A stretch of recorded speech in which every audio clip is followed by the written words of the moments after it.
respected principal and other leaders of the institution. My dear students,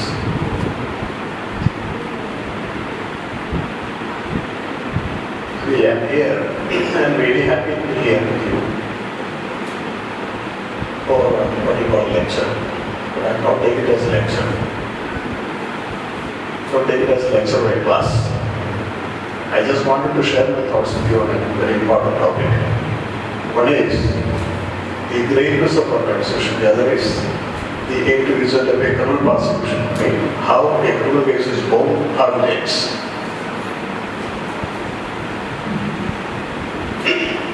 Say I belong to Malappuram district. I'm a native of Karipu.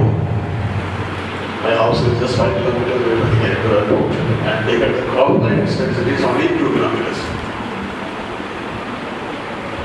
See, after 25 years of service in the court judiciary, I was elevated to the High Court on 1st January 2014. And I have been in the High Court for 5 years and 7 months. And to declare commit office on the 18th of next September. Of course, I'm really fortunate to have experience as a judge at different levels. The lowest to topmost in the state.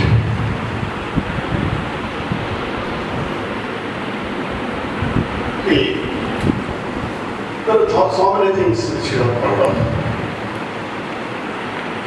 You all are now proud that you have youth here. And you are all proud that you are the students of Commons Law College. I am proud that I am a product of the Legal Law College. I am proud that I am a member of the independent Indian judiciary. These are all our personal prides. But as citizens of India, we all must be proud that our country, our nation, is the largest democracy in the world. And again, we are proud as citizens of India that our constitution is the greatest in the world. The greatest constitution in the world is our constitution. Have you ever thought of this greatness? Why our constitution is great? How it is great? Is here we share a few thoughts. See, you are all law persons. What do you mean by law? What is law? Law is contained in so many acts. We have the ultimate law, the basic law. What's the basic law? Our basic law is the Constitution. Every other law is in the Constitution. Every other law is born in the Constitution. The Constitution is the basic law. We have so many laws in the country. Innumerable laws are there.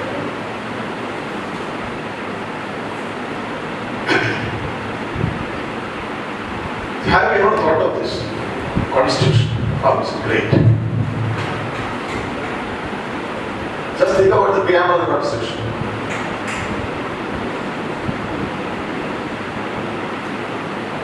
On what resolution we adopted the Constitution? But what circumstance? Do you remember the wordings of the preamble of the Constitution? We, the people of India, having resolved to make India, to constitute India, a sovereign, socialist, secular, democratic republic, securing to all its citizens justice, political, social, and economic, liberty of thought, expression, faith, belief, worship,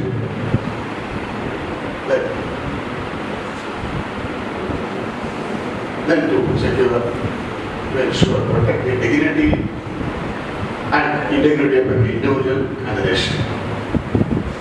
With this determination, this resolution, we adopted a constitution and we gave unto ourselves a constitution. It is our own constitution, which we adopted, we gave to ourselves. So what is the resolution we made when we adopted the constitution? Our nation must be always a sovereign, socialist, secular, democratic republic. considering the preamble, you must think about the greatness of the Constitution in the preamble of the Constitution. How is it great? Our Constitution guarantees so many things, protects so many things, protects the dignity of individual, protects the integrity of India. Our Constitution guarantees liberty of thought, expression, worship, freedom, etc., etc. And it ensures and protects or guarantees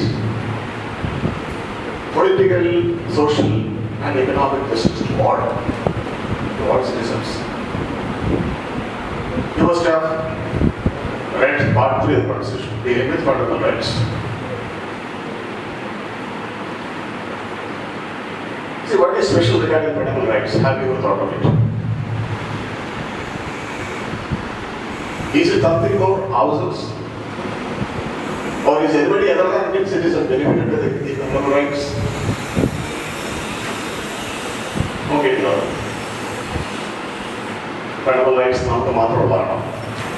Is it meant for we alone? We Indian citizens alone? No. Is it?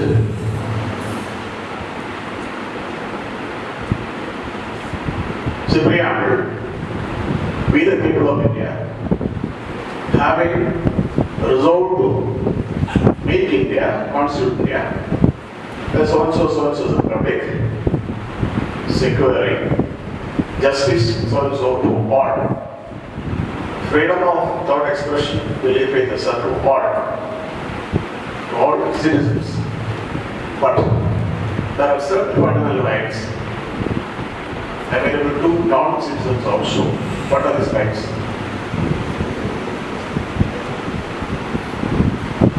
Which is the first fundamental right? Number 1, Article 14, right to equality. Article 13 says, all laws in India, inconsistent with the Part 3, any law in any manner varying from the right shall be attributed to it. A state shall not make any such law. Then starts Article 14, which guarantees equality. All are equal, or all equal before the law. Is everybody, what is principle of equality? There shall not be discrimination between equals. That means there can be discrimination between unequals. That's it. Equality before law is a very precious fundamental right available to citizens only. All. Everybody in India will get the protection, not merely citizens. Then come to Articles 15 and 16 regarding employment, etc. Where this protection is given to citizens only for citizens, not citizens. Then take Article 21. No person shall be deprived of their liberties except according to the procedure established by law. Is this right available to citizens only?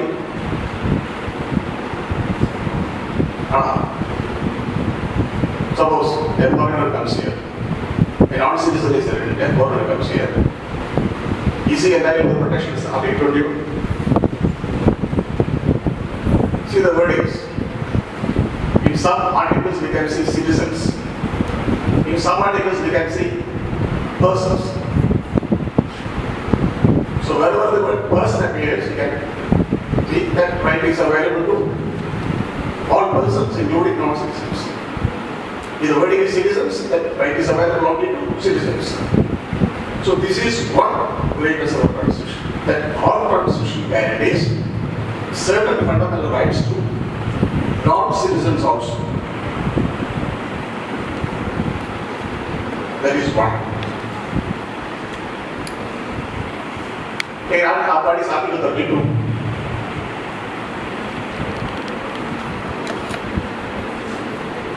It's a right to approach the Supreme Court for the enforcement of fundamental rights. What is special with Article 32?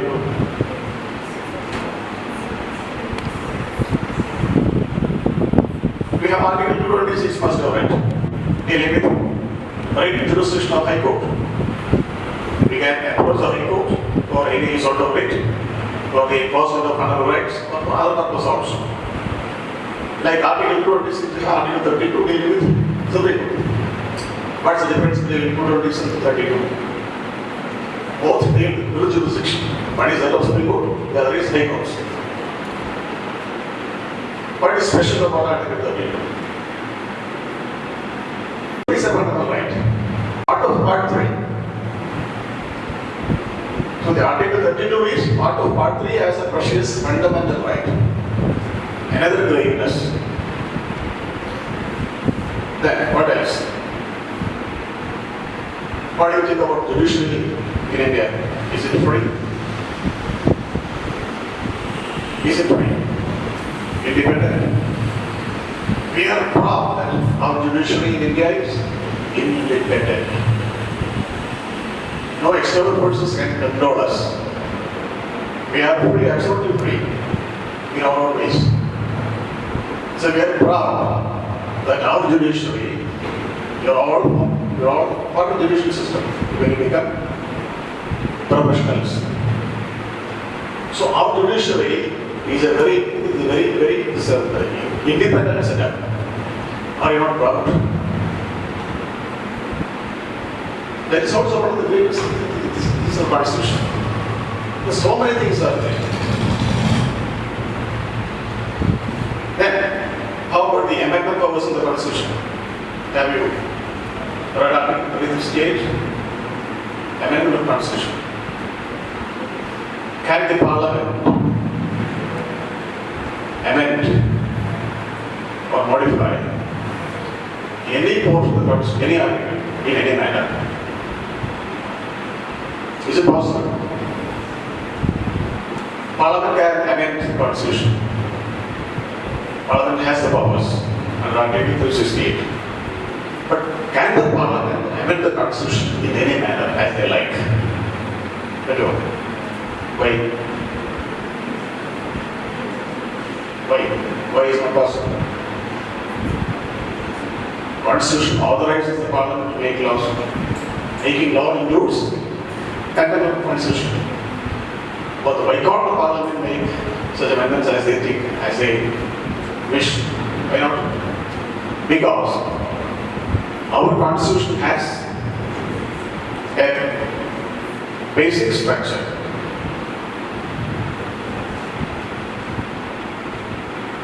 Do you know the significance of Keshavanta Bharati case? Must have studied it.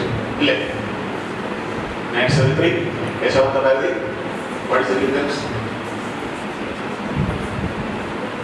It is this decision, Keshavanta Bharati case decision, evolved the principle of basic structure. So our Constitution has a basic structure of its own. That structure cannot be touched by the Parliament. That cannot be amended. What is the basic structure? There are so many things. For example, we have the adult franchise system. Every Indian citizen having completed the age of 18 years will have the right to vote in election. Can this be amended? Can this be controlled or modified? Adult franchise is the basic structure of the Constitution. It cannot be. We have Part 3. Part 3, Article 13 says, the Parliament shall not make any law inconsistent with the fundamental rights. For any law, in any manner, taking away the fundamental rights, precious rights. Can that be amended? Cannot be, because fundamental rights, that is the basics of the Constitution. Again, preamble, come to the preamble. We are a sovereign republic. Can the Parliament make any law in any manner diluting the principle of sovereignty? Cannot be, because our sovereign setup cannot be taken away. It is our basic structure. Again, socialist republic. Is it really socialist, fully socialist? What is meant by the constitution? Preamble is a socialist pattern. A socialist pattern of society, not a full-fledged socialist setup. A socialist setup means pattern where all our laws must ensure social justice to all citizens. Can that be taken away? No, because that social setup is part of our constitution, basic structure of the constitution. Again, individual freedoms, liberty of thought, expression, faith, belief, and worship. That is part of the constitution, structure of the constitution. Can it take it away? Cannot be. So there are so many aspects are there forming the basic structure of the constitution. This structure cannot be amended or taken away by the parliament. This is also the greatness of our constitution that we have. Our constitution has its own basic structure, which cannot be in any circumstance, in any manner amended by the parliament. There's so many things. Then how about our federal setup? See, when you analyze all these things, study all these things, must compare the Indian setup with the other countries also. How is the federal setup in India? What do you mean by federalism? You all know. Our democracy is a federal setup. What is the speciality of our federal setup? Is the center all powerful? Is the center all powerful? Or are our states really very weak? No. And our constitution we have powerful states, self-reliant states, independent states in their own way, not about the constitution. But this is subject to, always subject to, the powerful center. So we have powerful states with a strong center to control it. Despite this power of the center to control, all of states are independent, all of states are powerful in their own way. This is speciality of our federal setup. Of course, the center has its own powers in circumstances. The center can declare residence of a state. The state administration can take it away by the center in certain circumstances, or subject to the ultimate public interest. We have freedom of thought, expression, etc. Is it ultimate? Is it exclusive? Absolute? Is it absolute? No right is absolute. We have so many precious fundamental rights under Part 3 of the Constitution. Don't think any fundamental right is absolute. Very fundamental right is subject to certain restrictions and control in public interest. So there are so many things which make the Constitution great. We have emergency powers of the Constitution. Amendment powers, as I said, are plenary, protects adult franchise system. Other aspect of it. And when you deeply study the Constitution, study the Constitution deeply, from preamble to the last. Always constantly, whenever you study an argument, whenever you analyze an argument, you must have the preamble in your mind. About preamble, how is our Constitution related? How is our Constitution different from other constitutions? So many things. See, article-wise lecture or class or level, just general things about the Constitution. But the Constitution that is just to understand what is the Constitution, what is the greatest Constitution,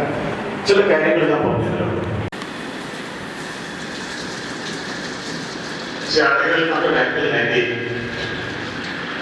I told you, Article 19 deals with individual freedom, liberty of thought expression, personalism.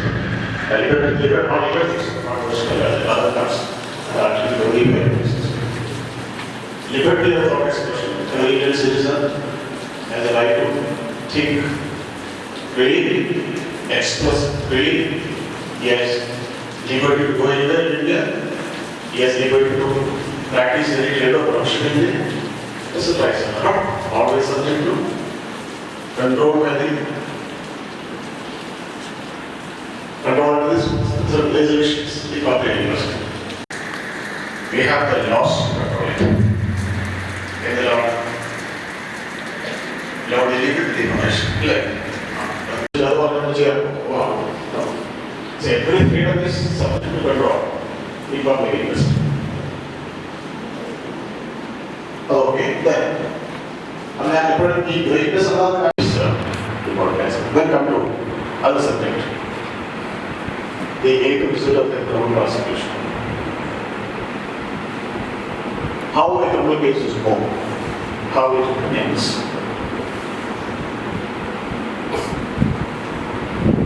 At the beginning, I asked you what is law.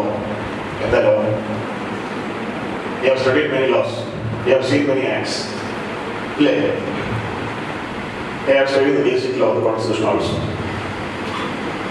What do you mean by law?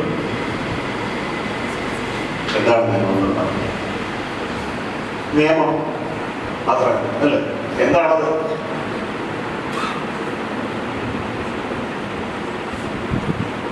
It's a code of regulations to control, then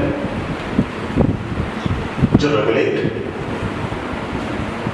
the transactions and relationships between individuals, between individual and society, between society and state, between individual and state, between states. ഇതെല്ലാം control ചെയ്യുന്ന regulations code ചുരുക്കി പറഞ്ഞാൽ വ്യക്തികൾ തമ്മിലുള്ള ഇടപാടുകൾ, ബന്ധങ്ങൾ, വ്യക്തിയും സമൂഹവും തമ്മിലുള്ള ഇടപാടുകൾ, ബന്ധങ്ങൾ, അതുപോലെ വ്യക്തിയും ഭരണകൂടം തമ്മിൽ, സമൂഹവും ഭരണകൂടം തമ്മിൽ, ഭരണകൂടങ്ങൾ തമ്മിൽ, ഇതിൻ്റെ എല്ലാ ഇടയിൽ വരുന്ന എല്ലാ റിലേഷൻ കൺട്രോൾ ചെയ്യുന്ന ചില കോഡ് നിബന്ധനകൾ. അതാണ്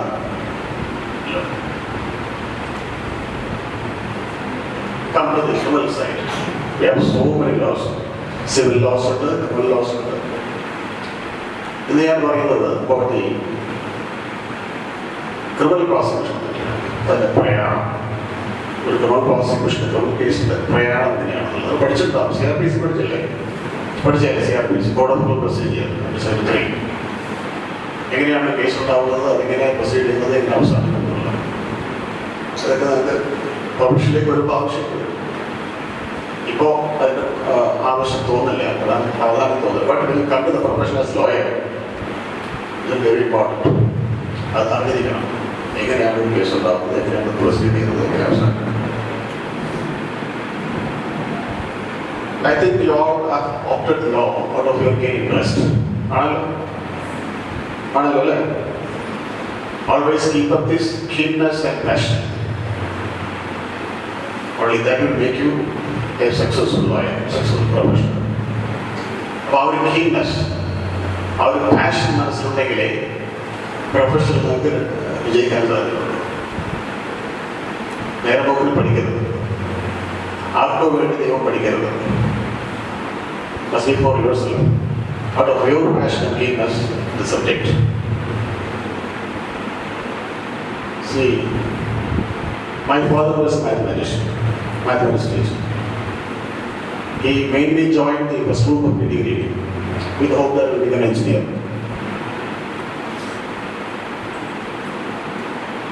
A study of chemistry made me deviate. I didn't like chemistry. Because I like mathematics, I like physics also. But chemistry was an energy to me. So I thought of a deviation. I deviated to English. Joined the BA course at Harvard College, English. Rather than compel me to join this BSc Mathematics, of course, I don't like chemistry and all that. We have, at that time, we had limited courses. If I take BC Mathematics, I must study chemistry as subsidiary. If I take BSc Physics, then also I must study chemistry as subsidiary. So I thought of English. During my second year, it is a degree course. I had to study political science. When I started studying Constitution of India, about the Constitution of India,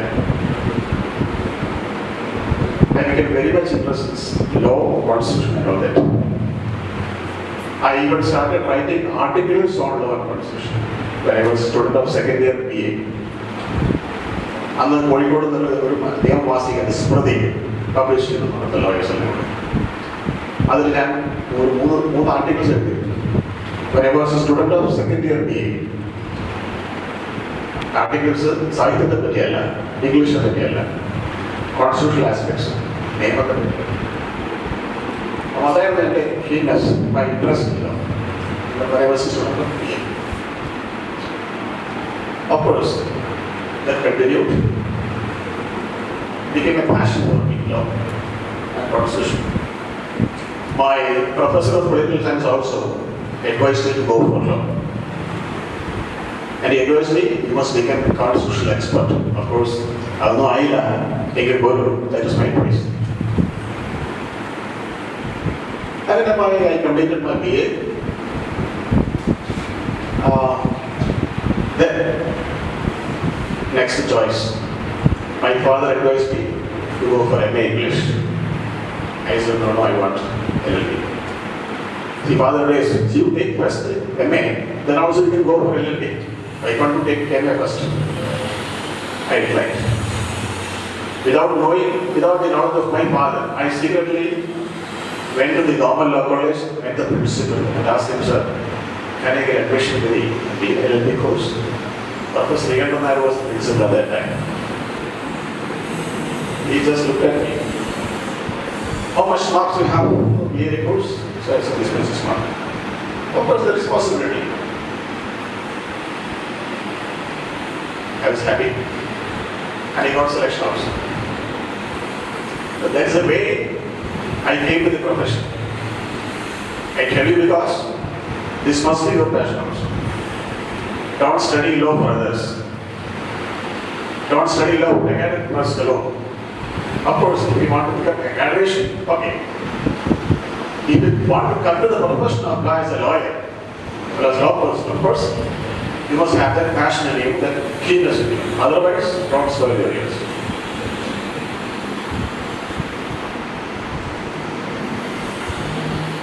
So that is why I reached here.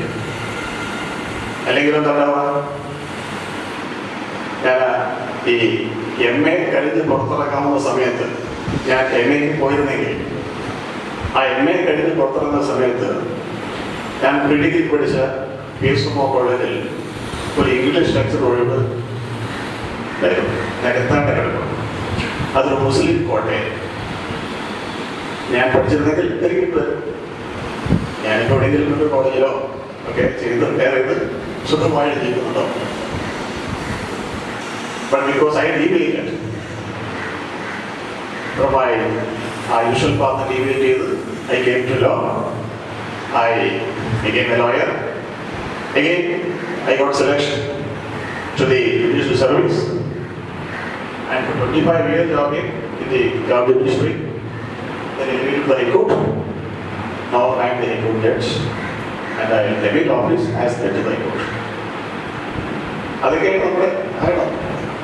ഒന്നും ആർക്ക് വേണ്ടി ചെയ്തത് നിങ്ങൾക്ക് വേണ്ടി ചെയ്യാൻ നിങ്ങൾക്ക് താല്പര്യമുണ്ടായിരിക്കണം. ആ താല്പര്യം എന്നും നിലനിർത്തും. നടത്തിയാൽ you will have success in your life as a very good successful lawyer. മറ്റൊരു കാര്യം പറയാം. After LLB, don't straight away go to practice in the High Court or Supreme Court. First go to the lower courts. Remain there for at least 3 years. adding 5 years, at least 3 years. Study the procedure in the law course. Study how cases are born, how cases are handled, how cases proceeds. Different procedures on different aspects, civil, criminal, etc. Then only come to the High Court or to the Supreme Court. That is very important. Even now I see lawyers without practice. Other ചോദിച്ചാൽ എന്തെങ്കിലും ഞാൻ ചോദിച്ചാൽ പലപ്പോഴും പല lawyers-ഉം അത് answer ചെയ്യാൻ പറ്റില്ല. To any question by me regarding any procedure, nobody is able to answer because you didn't have law practice. അപ്പോൾ നല്ല lawyer ആണെങ്കിൽ you want to become a successful lawyer, be a success in your life as a lawyer, you must practice at the law courts. For at least 3 years, thoroughly go to the higher courts. Law court means from the lowest to the district court. Can be magistrate court, can be municipal court, sub court, or district court, or family court. So many courts are there at the lower level. Other is an important thing, other മനസ്സിൽ വെക്കണം.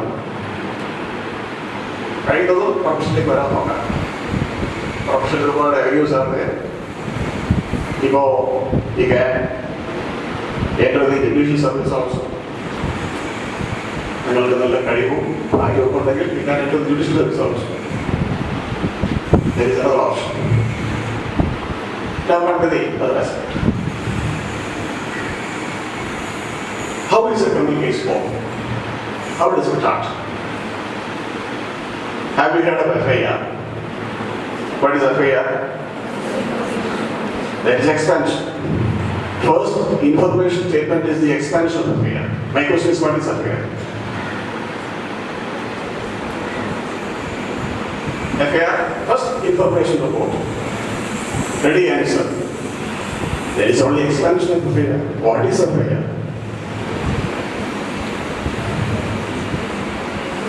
It's a record that contains the brief description of some information received at the police station regarding a cognizable offense.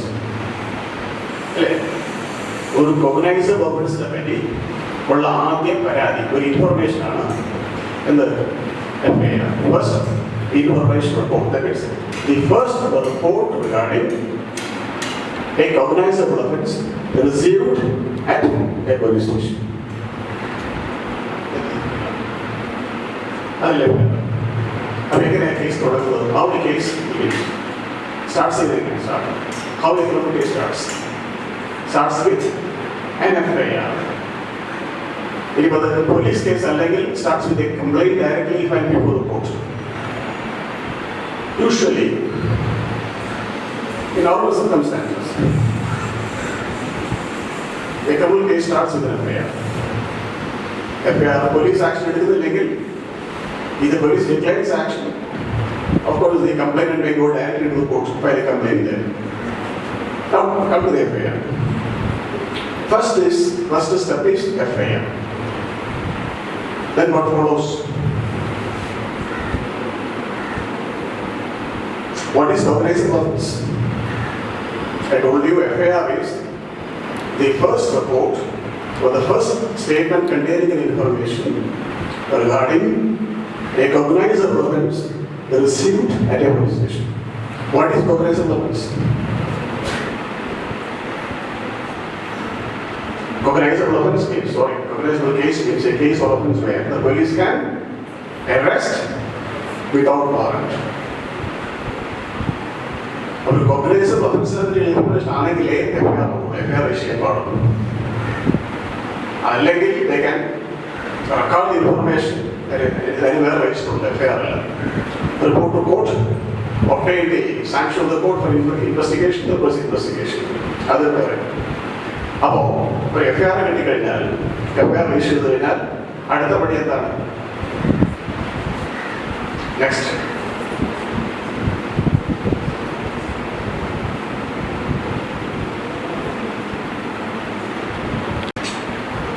what's the next step after FIR? പഠിച്ചില്ല CRPC പഠിച്ചില്ലേ? പഠിച്ചിട്ടുണ്ടാവും ഇല്ലേ? ഏത് ഇയറിലാണ് CRPC? First ഇയറിലാണോ? ഏത് സെമസ്റ്ററിലാണ്?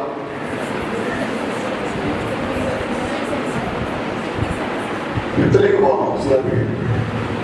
ഞങ്ങളൊക്കെ അത് first year എന്നാണ് പഠിച്ചത്. CRPC, IPC ഒക്കെ ഞങ്ങളുടെ കാലത്തൊക്കെ 3 year കോഴ്സാണ്. 3 കോഴ്സിൽ ഫസ്റ്റ് ഇയറിൽ തന്നെ we had this CRPC, IPC separate, second ഇയറിൽ കോൺസ്റ്റിറ്റ്യൂഷൻ, ടോട്ട്സ് സെപ്പറേറ്റ്. അങ്ങനെ I will study it semester. So first the register FIR. Then once FIR is registered, then next step is investigation. Police will proceed to investigation. And as part of investigation, the police will collect evidence. Police will interrogate or question the witnesses, seize documents and materials, forming evidence to prove the case. And once that process is over, next is the police will submit a report in court. We call it final report. First is FIR, then investigation. After completion of investigation, the police will submit the report in court under section 1732 CRPC. That report is called final report. Can be either way. Suppose the police finds there is no evidence, complaint is baseless, complaint is false, then police will file a report closing the further proceedings. Otherwise, referring the crime referring, close the further proceedings and accordingly file a report in court. അങ്ങനെയാവാം final report. അല്ലെങ്കിലും എന്താവാം, suppose the police has collected all evidence, every piece of evidence is collected, and police along with these materials, they will submit a report in court to prosecute the accused. തെളിവിന്റെ അടിസ്ഥാനത്തിൽ കേസിലെ പ്രതി ആരാണോ അയാളെ prosecute ചെയ്യാൻ ഏത് section പ്രകാരം, ഏത് നിയമപ്രകാരം അയാളെ പ്രോസിക്യൂട്ട് ചെയ്യുമെന്ന് കാണിക്കുന്ന റിപ്പോർട്ടാണ് that final report. That is also final report. So final report can be either way. Can be either a report referring the crime, finding that there is no case to proceed, or it can be even a report to prosecute the accused under a particular section of law, or a particular allegation that he has done this, that, etc., etc. That is called final report. ശരിക്കും പറഞ്ഞാൽ charge sheet കേട്ടോ, charge sheet അതാണ് പ്രതിയെ prosecute ചെയ്യാൻ കൊടുത്ത final റിപ്പോർട്ടാണ് charge sheet എന്ന് പറയുന്നത്. അത് എഫ്ഐആറിനും ഇൻവെസ്റ്റിഗേഷനിലും the police submit final report ചെയ്തു. Suppose the final report is this way, closing the proceedings, അത് ചെയ്താൽ the complaint will get a notice. Police കൊടുക്കണം, മാത്രമല്ല കോടതി കൊടുക്കണം. Court is also going to give a notice to hear I am. Why this report shall not be accepted? The report closing the proceedings. Court will hear the complainant, court will hear the prosecutor, court will make a decision either accepting the report, closing the proceedings, or the court can even direct a proper investigation. Court can examine the report, see whether it is proper or not, the report is correct or not. If the court is not satisfied, the court can direct the police to conduct a proper investigation and return it. And suppose the court has accepted it, the final report closing the proceedings or referring the crime is accepted, then the complainant can file his own complaint under section 190 CRPC 190 CRPC. And on that complaint, the court will conduct an inquiry. Court will examine the complaint, examine the witnesses, examine all the documents produced by him. And if the court finds some material to proceed, the court will take cognizance. Court will register as a case, CC or ST, whatever it is, and issue summons to the accused. There is a situation where a final report referring the crime is accepted in the court. Complaint and finding complaint is so. And suppose the final report is otherwise, to prosecute the accused, the police has submitted a charge sheet against a particular person under a particular law with a definite allegation that this man has done this, that, etc., etc. എന്താണോ കുറ്റകൃത്യം അത് വ്യക്തമായി charge ഷീറ്റിൽ കാണിച്ചിരിക്കണം. എന്ത് നിയമപ്രകാരം, ഏത് section പ്രകാരം കുറ്റം ചെയ്തിരിക്കുന്നു, എന്ന് കാണിക്കുന്ന ഉള്ള ഒരു ഫൈനൽ റിപ്പോർട്ടാണ് ചാർജ് ഷീറ്റ് എന്ന് പറയുന്നത്. That also the court can examine. Court will examine the final report. അതാണെങ്കിൽ പോലും ഇതാണെങ്കിൽ court will have examined the final report. See whether the report is correct. Factually and legally. രണ്ടും നോക്കും. Facts എല്ലാം correct ആയിട്ട് വന്നിട്ടുണ്ടോ, allegations എല്ലാം കൃത്യമായിട്ടുണ്ടോ, section of law correct ആണോ, ഇതെല്ലാം നോക്കിയിട്ട് if it is proper, the court will accept the final report, take it on the file, take cognizance of the final report, register a case, issue summons to the accused. മനസ്സിലാകുന്നില്ല പറയുന്നത്? മനസ്സിലാകുന്നില്ല അല്ലേ? മനസ്സിലാകുന്നില്ലേ? ഉണ്ടല്ലോ. Suppose a summons is issued to the accused.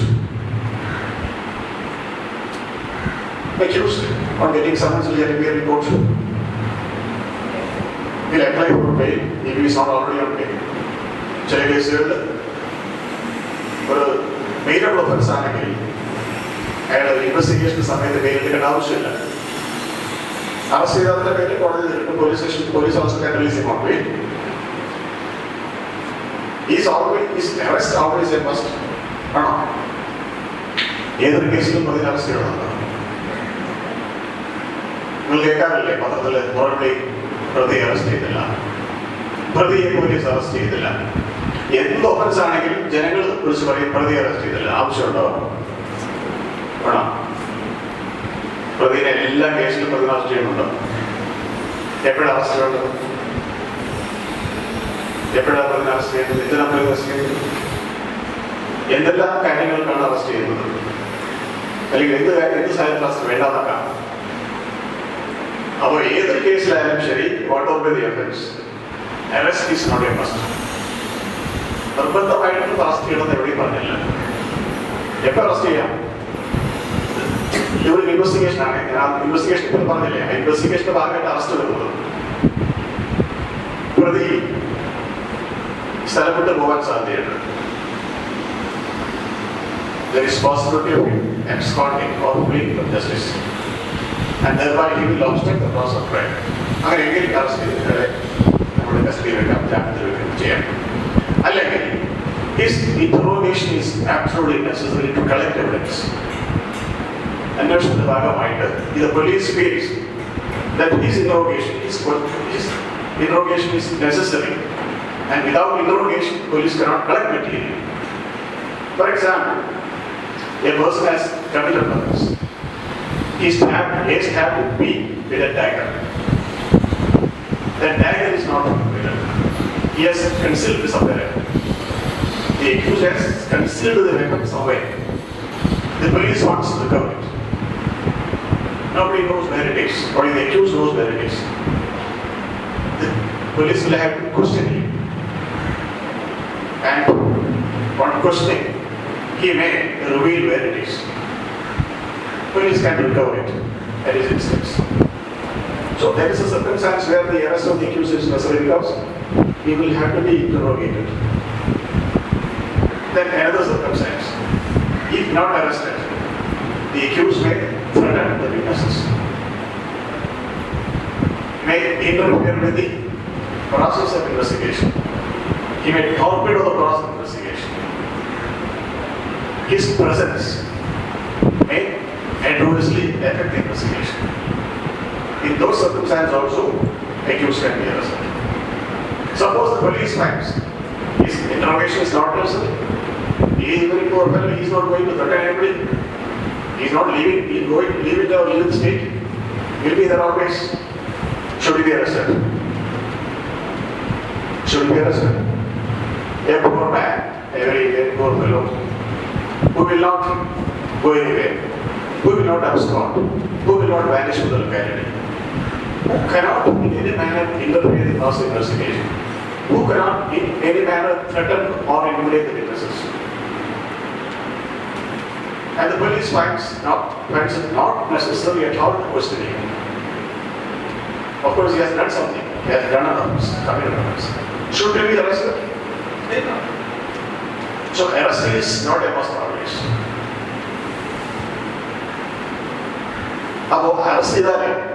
Suppose the accused is arrested during investigation, then he will apply for bail. We have bailable offences and non-bailable offences.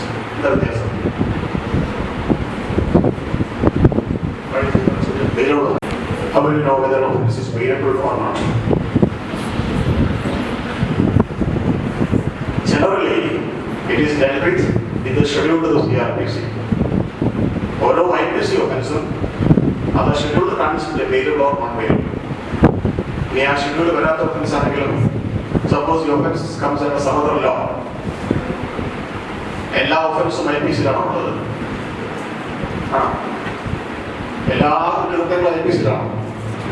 IPC deals with some sort of offences. There are so many other acts. There are so many laws. There are so many other crimes under different acts.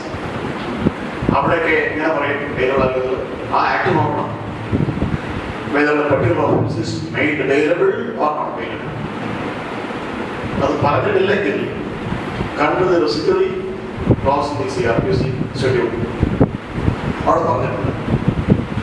If the offence under a particular statute other than IPC is punishable with 3 years or more, then that offence must be deemed as non-bailable.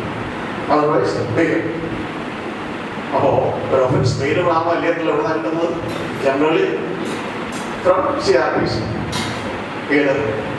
The schedule of the CRPC. CRPC schedule or offense. IPC or offense. Bailable, not bailable, or section wise cognizable, bailable, either the try our IPC offense go to the CRPC schedule and find out whether it is bailable or not. The IPC offense come to the law by which this act is made offense. Come to that law. Section section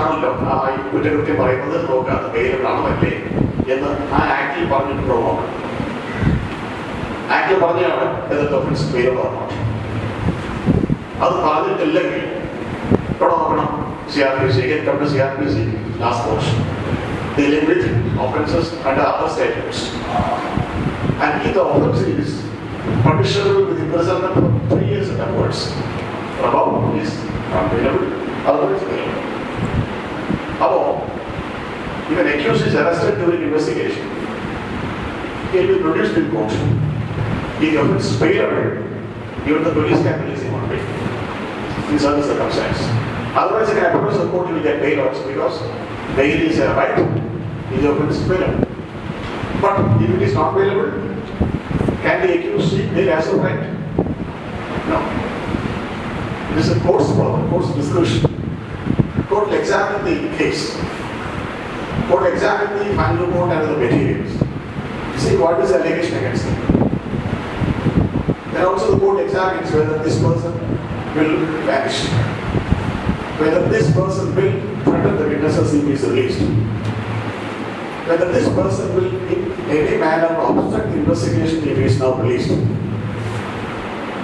If those possibilities are there, court will disallow the request, deny bail. Otherwise, court will grant bail, even if it is not bailable. So that process is over. Then comes last, other final court open final court the case is taken on file, summons has gone to the accused. Now getting summons the accused has appeared in court. Again,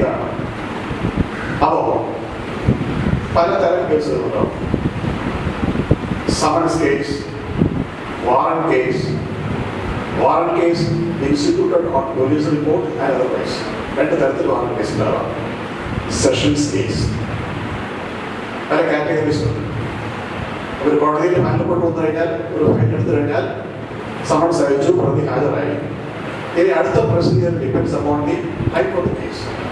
The summons case warrant case warrant case complaint case police case sessions case Our first step is when the accused appears in court, the court will furnish all the prosecution materials to him under section 207 CRPs. എന്തെല്ലാം കാര്യങ്ങളാണോ കോടതിയിൽ police ഹാജരാക്കിയിട്ടുള്ളത്, final report charge ഷീറ്റിന്റെ കൂടെ അതിന്റെ കൂടെ documents നോക്കിയിട്ട് അതിന്റെ എല്ലാം copy കൊടുത്തിരിക്കണം. All copies must be furnished to the accused under section 207 CRPs. That is the first process when he appears in court. Of course, bail article, if he is already on bail, then he will continue on bail. Legally, he can seek bail on that day. On the Jamaican apply, will be granted bail. സാധാരണഗതിയിൽ കേസിൽ തുടക്കത്തിൽ ജയിലിൽ കൊടുത്തിട്ട് രണ്ടാമത്തെ പേരിൽ ആവശ്യമില്ല, പിന്നെ arrest വരില്ല, ഒരിക്കലും അറസ്റ്റ് ചെയ്ത് ജാമ്യത്തിൽ വിട്ടതാണ്. കോടതിയിൽ ഹാജരാകുമ്പോൾ എന്ത് ചെയ്യണം? കോടതിയിൽ പോലീസ് കൊടുത്ത ചാർജ് ഷീറ്റും അനുബന്ധ രേഖകളൊക്കെ നോക്കിയിട്ട് all the copies must be furnished to the accused under section 207. എല്ലാ കോപ്പീസും കറക്റ്റായിട്ട് കൊടുത്തിരിക്കണം. Then next step is, suppose it is a summons case. Summons case ആണെങ്കിൽ അന്ന് തന്നെ ആ allegations വായിച്ചുകൊണ്ട് the substance of the accusation contained in the final report must be read over to the accused and ask him whether he plead guilty or not. ഇത് വായിച്ചു കൊടുത്തിട്ട് കുറ്റം സമ്മതിക്കുന്നുണ്ടോ ഇല്ലേ ചോദിക്കണം. If he pleads guilty, he admits the guilt and the court is convinced that he has done it voluntarily without any compulsion. The court can straight away convict him. ശിക്ഷിക്കാം, അല്ലെങ്കിൽ എന്താ ശിക്ഷ കൊടുക്കാം, ഫൈനോ ജയിലോ എന്താ കൊടുക്കാം, depends. Suppose he doesn't plead guilty, he claims to be tried, then he is already on bail, copies are furnished. Then substance of the accusation alone explained to him he has pleaded not guilty. Then the case goes to trial. Witnesses will be examined one by one. After that, on the substance of the evidence given by the witnesses, the court will examine the accused, question the accused. So this witness says this way, what do you say? He can give an answer. This witness says this way about you, against you, what do you say? So very evidence will be put to the accused under 313 CRPs. After that process is over, the court will call upon him to adduce his evidence if any. After the prosecution is over, he is questioned at 313. Then comes defense evidence. We call it defense evidence. Evidence on the side of the accused. If he has any evidence of his own, he can examine the witnesses or adduce evidence. After that, court will hear both the parties, prosecution and the accused. Then pronounce judgment. The court may find him guilty. The court may find not guilty. Depends upon the evidence. And thus the case comes to. That is someone's case. Now take a warrant case. In a warrant case, there are two categories. One is warrant case instituted on police report. That is one charge sheet. Then warrant case instituted otherwise than on police report is on complaint. Suppose the party will complain to police action എടുക്കുന്നില്ല, പരാതിക്കാരൻ നേരിട്ട് കോടതിയിൽ വന്നു, കോടതി വേണ്ട enquiry നടത്തി, statement record ചെയ്തു, കോടതി കേസ് ഉണ്ടെന്ന് ഫൈൻഡ് ചെയ്താൽ കോടതി സമൻസ് അയച്ചു, അങ്ങനെ കോടതിയിലേക്ക് പ്രതി ഹാജരാകും. അവിടെ പോലീസ് കേസല്ല, കംപ്ലൈന്റ് കൊടുത്ത കേസാണ്. മറിച്ചാണെങ്കിൽ on police report charge sheet പ്രകാരം കോടതി ഫയലെടുത്തു, പ്രതി കോടതിയിൽ ഹാജരായി, നേരത്തെ പറഞ്ഞ എല്ലാ കോപ്പീസും നോട്ട്സും പ്രകാരം കൊടുത്തു കഴിഞ്ഞു. അതൊരു പോലീസ് കേസ് ആണെങ്കിൽ, if it is a case instituted on a police report, that means on a police charge sheet, ആണെങ്കിൽ the next step is to frame charge against the accused. കോടതിയിൽ ചാർജ് ഫ്രെയിം ചെയ്യണം.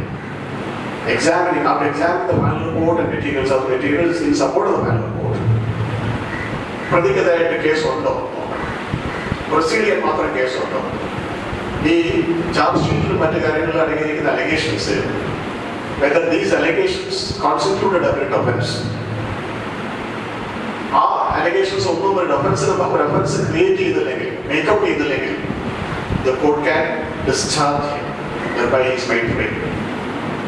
അതല്ല, ഇയാൾ try ചെയ്യാൻ ഒരു വിചാരണയെ വിധേയനാക്കാൻ അതിൽ കാര്യങ്ങളുണ്ടെങ്കിൽ if the final report and supporting materials are enough to make out a prima facie case against him, there are certain allegations are strong, there are supporting materials, these allegations constitute a definite offense under particular law. If all these things are there, the court will frame a charge against him. കുറ്റപത്രം നൽകില്ലേ? ഒരു കുറ്റപത്രം വായിച്ചു കൊടുക്കും, തയ്യാറാണ്. അതിൽ എല്ലാ കാര്യങ്ങളും പറഞ്ഞിരിക്കണം. പ്രതിയുടെ പേര്, അഡ്രസ്, എന്ത്, എപ്പോ, എങ്ങനെ ചെയ്തു, ആർക്കെതിരെ ചെയ്തു, ഒരു കുറ്റകൃത്യം കൃത്യമാണെങ്കിൽ ആരെ, എപ്പോ, എന്ത്, ആയുധം ഉപയോഗിച്ച് കുത്തി എന്ന കാര്യങ്ങളൊക്കെ വ്യക്തമായിട്ട് അലിഗേഷൻസ് അതിനകത്തുണ്ടാവണം. സെക്ഷൻ ബൈ സെക്ഷനായി ഒരു കുറ്റാധികമൊന്നുമില്ല, ഒരുപാട് കുറ്റകൃത്യങ്ങൾ ആ ഫയലിൽ ഉണ്ടാവണം. ഓരോന്നും പ്രത്യേകം എടുത്ത് ഇത് ആ പോലീസ് രേഖ കൊണ്ട് ഇങ്ങനെ കാണുന്നു, നിങ്ങൾ ഇന്ന ദിവസം ഇന്ന സമയത്ത് ഇന്ന ആളിനെ ഇന്ന ആയുധം കൊണ്ട് കുത്തിയെങ്കിൽ നിങ്ങൾ ഇന്ന ആളിനെ പറ്റിച്ചു അല്ലെങ്കിൽ ഇന്ന ആളിനെ ചോദിച്ചു. എന്താണ് അലിഗേഷൻ വെച്ചാൽ ആ അലിഗേഷൻ വ്യക്തമായിട്ട് ചാർജ് ചെയ്തിരിക്കണം. അങ്ങനെ ഓരോ സെക്ഷൻ വൈസ് പ്രത്യേകം അലിഗേഷൻസ് ആ കുറ്റപത്രത്തിൽ മറ്റും കാണുന്ന ആരോപണങ്ങൾ 1 by 1 ആയിട്ട് ആ ചാർജ് ഷീറ്റുണ്ടായിരിക്കും കോടതി ചാർജിൽ. അതാണ് കോർട്ട് ചാർജ്, കുറ്റപത്രം. അതാണ് കുറ്റപത്രം. നമ്മൾ സാധാരണ കുറ്റപത്രം എന്താണ്? അത് ചാർജ് ഷീറ്റാണ് അല്ലേ? പോലീസ് കൊടുക്കുന്ന കുറ്റപത്രം ചാർജ് ഷീറ്റാണ്. യഥാർത്ഥ കുറ്റപത്രമാണ് കോടതി ഫ്രെയിം ചെയ്യുന്നതാണ്. പോലീസിന്റെ ചാർജ് ഷീറ്റും രേഖകളൊക്കെ പരിശോധിച്ച് ഒരു കേസ് ഉണ്ടെന്ന് തോന്നിക്കഴിഞ്ഞാൽ ഈ പ്രതിയെ ഒരു വിചാരണ വിധേയനാക്കണം എന്ന് കോടതിക്ക് ബോധ്യമുണ്ടെങ്കിൽ അതിനനുസരിച്ച് കോടതി തയ്യാറാക്കുന്ന കുറ്റപത്രമാണ് കുറ്റപത്രം, charge sheet, court charge. And that will be wrote to എല്ലാം വായിച്ച് കേൾപ്പിക്കണം in his own language. അയാൾ പറയാത്ത ആളാണെങ്കിൽ മലയാളത്തിൽ വായിച്ചു കൊടുക്കണം. എന്നിട്ട് കോർട്ടിൽ ആസ്ക് ചെയ്യും, do you plead guilty? He can plead guilty if he opts. He can say, I do not plead, I deny എന്ന് പറയാം. അപ്പോൾ കോടതി record. If he pleads guilty and if it is voluntarily made by him, the court feels not a very serious offense. Of course, he pleads guilty, voluntarily can be convicted. Suppose he doesn't plead guilty. Suppose he pleads guilty, but court speaks, no. I feel the case must be tried. ഇയാൾ അതിനെ കുറിച്ച് സമ്മതിച്ചാൽ പോലും അത് voluntary ആണെന്ന് അയാൾ പറയുന്നെങ്കിൽ പോലും I feel something wrong. എനിക്കത് കോടതി തോന്നുകയാണ്, അയാൾ സമ്മതിച്ചാൽ പോലും അത് ശരിയല്ല, ഒരു വിചാരണ വിധേയനാവട്ടെ, സാക്ഷികൾക്ക് വിസ്തരിക്കണം, പ്രോസിക്യൂട്ടർ ഉണ്ടല്ലോ, ആ പ്രോസസ്സ് കേട്ട് തീരുമാനിക്കാം എന്താണ് കോടതി തോന്നുന്നെങ്കിൽ court can reject this plea and proceed for trial. അല്ലെങ്കിൽ അയാൾ കൺവിക്ട് ചെയ്യാം. And suppose he doesn't plead guilty, കുറ്റപത്രം വായിച്ചു കൊടുത്തു, ഞാൻ കുറ്റം ചെയ്തിട്ടില്ല എന്ന് പറഞ്ഞാൽ he pleads not guilty, then that is recorded, then case goes to trial. വ്യത്യാസം മനസ്സിലായില്ലേ? സമൻസ് കേസിൽ കുറ്റപത്രമില്ല, ഇല്ലല്ലോ, ചാർജ് ഇല്ല, സ്ട്രേറ്റ് അവേ ആ പോലീസ് ചാർജ് ഷീറ്റില് വിവരങ്ങൾ വായിച്ചു കൊടുത്ത് ചോദിക്കുകയാണ് കുറ്റം ചെയ്തിട്ടുണ്ടോ ഇല്ലേ, അവിടെ അതിന്റെ ട്രയലിലേക്ക് പോകും. ഇവിടെ അതല്ല, ഇവിടെ രണ്ട് ഭാഗത്തെയും കേട്ട ശേഷം ഫൈനൽ കോർട്ട് കാര്യങ്ങളൊക്കെ വിലയിരുത്തിയിട്ട് ഒരു കുറ്റപത്രം തയ്യാറാക്കണം. അത് വായിച്ചു കൊടുക്കും. അത് വായിച്ചു കൊടുത്തിട്ട് വേണം ചോദിക്കാൻ കുറ്റം സമ്മതിക്കുന്നോ ഇല്ലേ. If he pleads guilty, can be convicted. If he doesn't plead guilty, then goes to trial. Then prosecution will examine witnesses one by one. All the witnesses will be cross-examined by the defense counsel. Then if that is over, again comes defense evidence. Court will ask him to produce evidence of his own, if any. He can examine his own witnesses. He can produce documents of his own. That is defense evidence on the part of the accused. And that is over. Over, then the 330 questioning. Prosecution evidence-ന്റെ അടിസ്ഥാനത്തിൽ പ്രതികൾ ചോദിക്കും, ഇന്ന സാക്ഷി എന്ന് പറയുന്നു, എന്താ പറയാൻ വേണ്ടി ചോദിക്കും. അതിനുശേഷമാണ് ഡിഫൻസിലേക്ക് പോകും. After defense, of course, the court will hear both sides. Then pronounce the judgment. Court may find him guilty. Court may find him not guilty. Depends upon the evidence. About there is regarding war trial, incident or police report. Now come to the warrant trial on complaint. അപ്പോൾ ഇവിടെ നമ്മൾ ഒരു warrant trial police റിപ്പോർട്ടാണെങ്കിൽ പോലീസിന്റെ രേഖകൾ നോക്കിയിട്ട് charge sheet നോക്കിയിട്ട് കുറ്റപത്രം വായിച്ചു കൊടുക്കും അല്ലേ, എന്നിട്ടാണ് ട്രയലിലേക്ക് പോകുന്നത്. ഇനി കംപ്ലൈന്റ് കേസ് ആണെങ്കിൽ കുറ്റപത്രം വായിക്കുന്ന ഒരു പ്രൊസീജിയർ ഉണ്ട്. The court will examine the complainant and witnesses first. 244 CRPC. ആദ്യം പരാതിക്കാരനെയും അയാളെ സാക്ഷികളുണ്ടെങ്കിൽ അവരെ വിസ്തരിക്കണം. ആ വിസ്തരിക്കുമ്പോൾ അവരുടെയെങ്കിൽ പ്രതിക്ക് അയാൾ ക്രോസ് ചെയ്യേണ്ടില്ല, ലെഫ്റ്റ് ചെയ്യാം, നിർബന്ധമൊന്നുമില്ല, അയാളെ ഇഷ്ടംപോലെ ചെയ്യാം. എന്നിട്ട് after that examination, on the basis of the evidence given by these witnesses under 244 CRPC, court will examine whether there is any material to frame a charge. അപ്പോൾ പോലീസ് കേസിൽ വിസ്തരിക്കുന്നില്ല, രേഖകൾ മാത്രമേ നോക്കുന്നുള്ളൂ. ഇവിടെ കംപ്ലൈന്റ് കേസ് ആണെങ്കിൽ court must examine the complainant and his witnesses if any. Only thereafter the court will frame a charge. അപ്പോൾ complaints അന്യായക്കാരനും പരാതിക്കാരനും വിറ്റ്നസസും കൊടുത്ത evidence നോക്കിയിട്ട് അതിൽ സബ്സ്റ്റൻസ് ഉണ്ടെങ്കിൽ, പ്രൊസീഡ് ചെയ്യാൻ കാരണം ഉണ്ടെങ്കിൽ, even offenses made out or there are materials to proceed against the accused, then the court will frame a charge. നേരത്തെ പറഞ്ഞ പോലെ ഒരു സാധനം വായിച്ചു കൊടുക്കും, ask whether we need to or not. അത് കഴിഞ്ഞാൽ വീണ്ടും ഇവർ വിസ്തരിക്കും. നേരത്തെ വിസ്തരിച്ച വിറ്റ്നസ് ഉണ്ടല്ലോ, പരാതിക്കാരൻ്റെ വിറ്റ്നസ് ആദ്യം വിസ്തരിച്ചേ, ഈ ചാർജ് ഈ കുറ്റപത്രം കൊടുത്ത് നമുക്ക് വിസ്തരിച്ചേ, അത് വീണ്ടും വിസ്തരിക്കണം.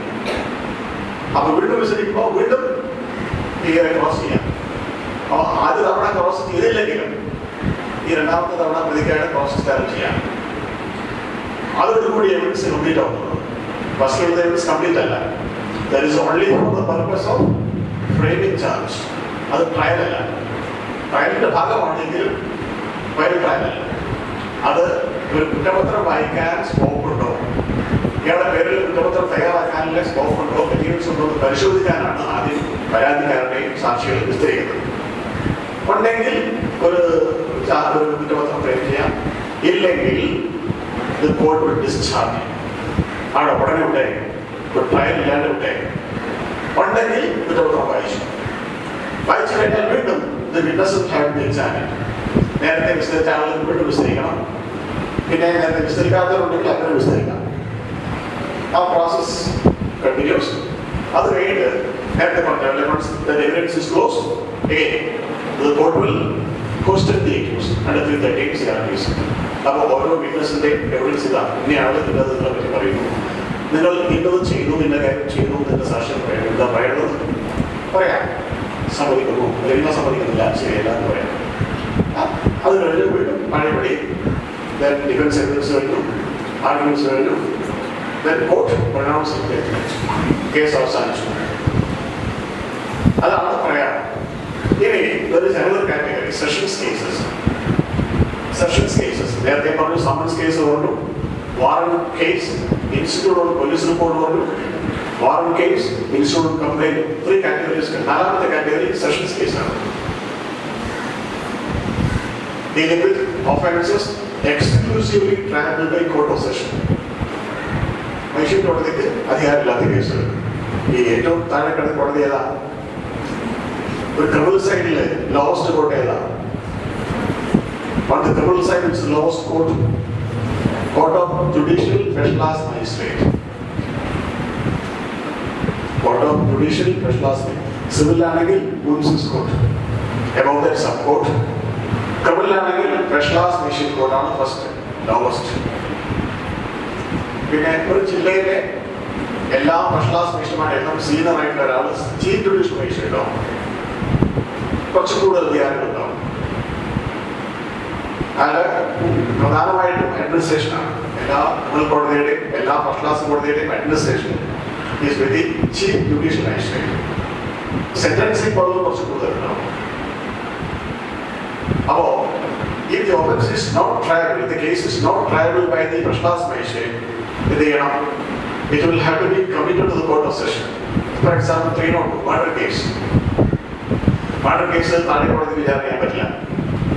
Only the court of session can try the offense. കേട്ടില്ലേ? സെഷൻസ് കോടതിയിൽ കമ്മിറ്റ് ചെയ്തു ഒന്നാം ക്ലാസ് മെഷീന് അധികാരമില്ല. അപ്പോൾ ഒരുപാട് ഒഫൻസസ് ഉണ്ട്. ഒന്നാം ക്ലാസ് മെഷീന് അധികാരം ഇല്ലാത്ത ഒരുപാട് കേസുകൾ, ഒരുപാട് ഒഫൻസസ് ഉണ്ട്. അപ്പം അങ്ങനെയുള്ള ഒഫൻസ് ആണെങ്കിൽ എന്ത് ചെയ്യണം? നേരത്തെ പറഞ്ഞ പോലെ വേണ്ടി accused appears before the court. ആദ്യം വരുന്നത് എവിടെയാണ്? ഇപ്പോൾ സെഷൻസ് കേസ്, സെഷൻസ് കോടതി ഇല്ലാതെ കേസ് ആണെങ്കിൽ ആ ഫൈനൽ കോർട്ട് കൊടുക്കേണ്ടത് എവിടെയാണ്? ബന്ധപ്പെട്ട ഫസ്റ്റ് ക്ലാസ് കോടതിയിലാണ് കൊടുക്കേണ്ടത്. അല്ല നേരെ പോയി സെഷൻസ് കോർട്ട് നടക്കില്ല. ആ ഫൈനൽ റിപ്പോർട്ട് കൊടുക്കേണ്ടത് ഫസ്റ്റ് ക്ലാസ് കോടതിയിലാണ്. ചില സന്ദർഭങ്ങളിൽ സ്പെഷ്യൽ ആക്ട് അനുസരിച്ച്, ചില സ്പെഷ്യൽ ലോ അനുസരിച്ച് ചില കേസുകളിൽ, ഉദാഹരണമായിട്ട് NTPS കേസുകളിൽ, അതുപോലെ SC/ST കേസുകൾ, അതായത് SC/ST മെമ്പേഴ്സ് അതായത് വിട്ടുകൊണ്ടല്ലോ, NTPS ഈ ഹൈക്കോടതി കേസുകളൊക്കെ, അങ്ങനെയുള്ള കേസുകളിൽ പോലീസിന്റെ കുറ്റപത്രം അതാത് സ്പെഷ്യൽ കോർട്ട് നേരിട്ട് കൊടുക്കണം. സ്പെഷ്യൽ കോർട്ട് എപ്പോഴും സെഷൻ ജഡ്ജ് ആയിരിക്കും. അവിടെ ഈ പറഞ്ഞ പോലെ സെഷൻസിൽ കൊണ്ടുപോയാൽ ബഷീറ്റുകളിൽ കൊണ്ടുപോകേണ്ട കാര്യമില്ല. അങ്ങനെയുള്ള കേസുകളിൽ നിയമം പറയുന്നതനുസരിച്ചാണ് അത്. ആ സ്പെഷ്യൽ പറഞ്ഞിട്ടുണ്ട് നേരിട്ട് കൊടുക്കാം. അപ്പോൾ നേരിട്ട് കൊടുക്കാവുന്ന കാര്യങ്ങളിൽ നേരിട്ട് special court കൊണ്ടുകൊടുക്കാം.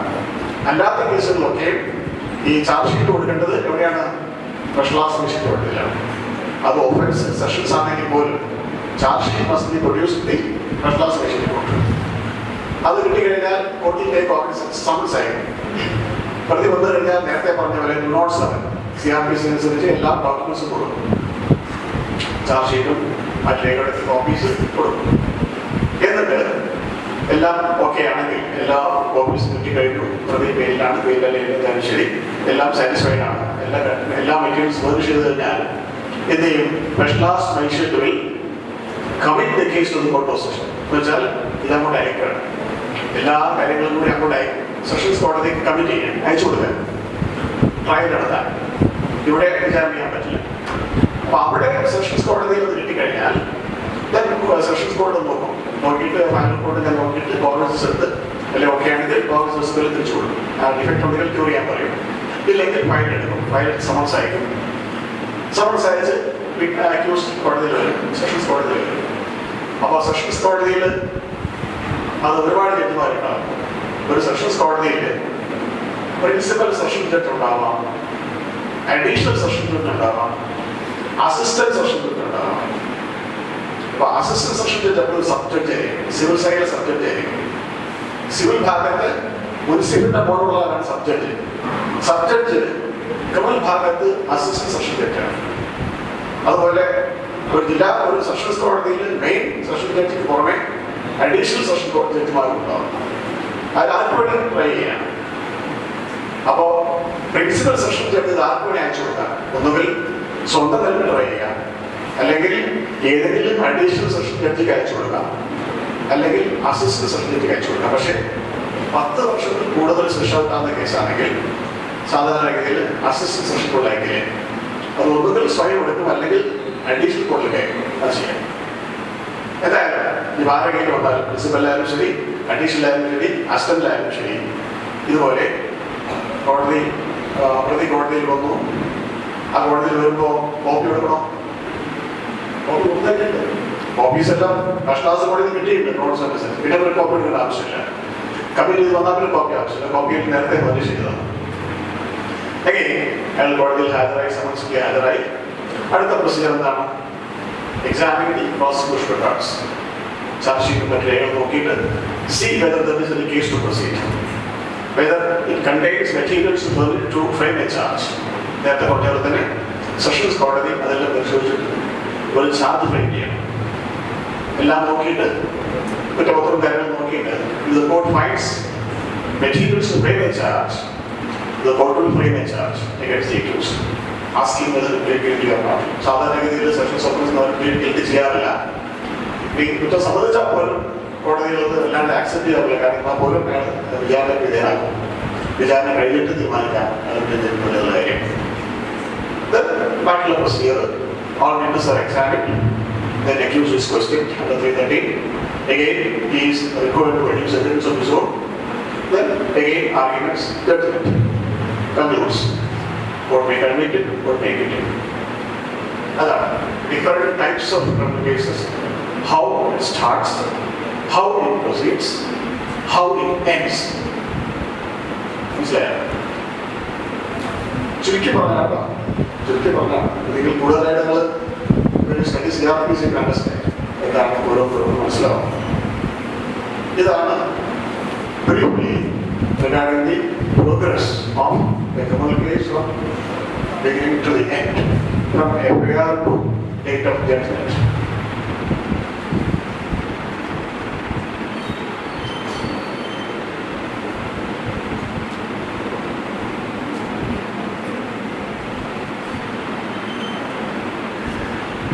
You already reported back.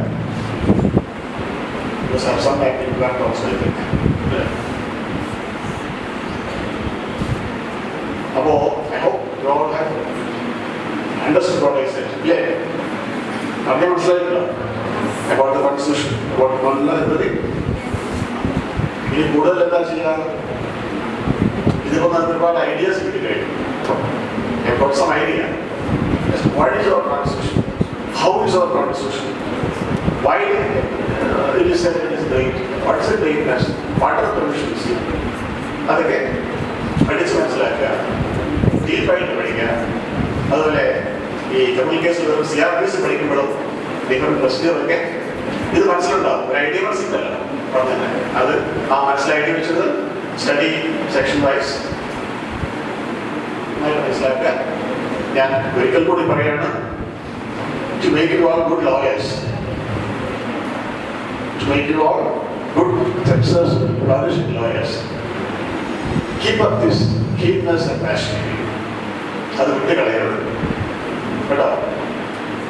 ഞാൻ നല്ല ലോയേഴ്സായിട്ട് വരണം. ബിക്കോസ് ലോയർ എന്ന് പറഞ്ഞാൽ lawyer is also part of judicial system. ലോയറും ജുഡീഷ്യൽ ഭാഗമാണ്. അതായത് വ്യത്യസ്തനല്ല, പുറമെയുള്ളതാണ്. Is also part of judicial system. A lawyer is duty bound to assist the court in the decision-making process. കോടതിയുടെ പ്രൊസീഡിങ്സിലും ഡിസിഷൻ മേക്കിംഗ് പ്രോസസ്സിലും എല്ലാം lawyer has a role of its own. His own role has to play. അപ്പോൾ judicial സംവിധാനത്തിലെ അവിഭാജ്യ ഘടകമാണ് lawyers. അപ്പോൾ ആ ഉത്തരവാദിത്വ ബോധം മനസ്സിലുണ്ടാവണം. നിങ്ങൾ എപ്പോഴും നിങ്ങളെ കോടതിയെ സഹായിക്കാനായിരിക്കും നിങ്ങളെ കടമ നിറവേറ്റണം. ആ കടമ നിർവഹിക്കണമെങ്കിൽ essentially you must be a good lawyer also. And what is the difference between lawyer and advocate? Lawyer is a law person.